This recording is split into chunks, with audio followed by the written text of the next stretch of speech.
Hi everyone, I'm Todd Miller, Manager of Product Marketing for Seco Tools in North America.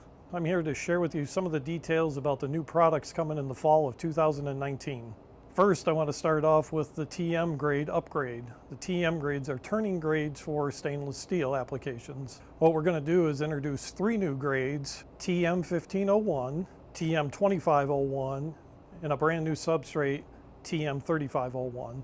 And they range from harder substrates to tougher substrates, depending on the type of application that you have.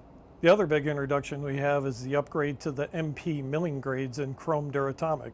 Duratomic got an upgrade on the turning side to include a chrome color for used edge detection. We'll start to see that now within the milling inserts.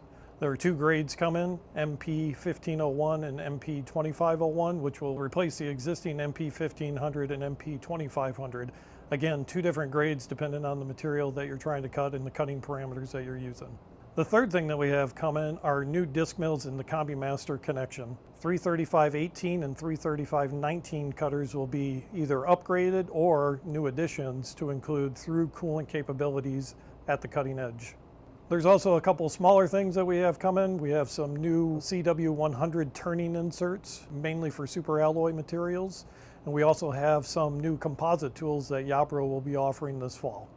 And if you're located in the North American market, Niagara Cutter has some new tools coming as well. There's an extension of the range to the stabilizer family, including a 5-flute version now. Multiple variations of this, of course, with different radius sizes will be available for the different applications, but the 5-flute is kind of a do-it-all kind of tool. If your machine doesn't have enough power to run a 6-flute and you want it to be able to get a little bit more than what a 4-flute offers, then this 5-flute version will be for you.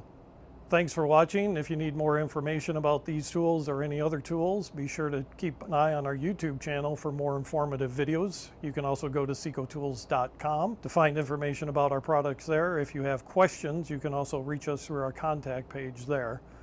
Tell us what you think about these videos. If you liked it, give me a like. If you haven't subscribed, please subscribe. But interested to hear what you think about the content that we're providing today. If there's any suggestions or ideas of things you would like to see in the future, don't hesitate to let us know.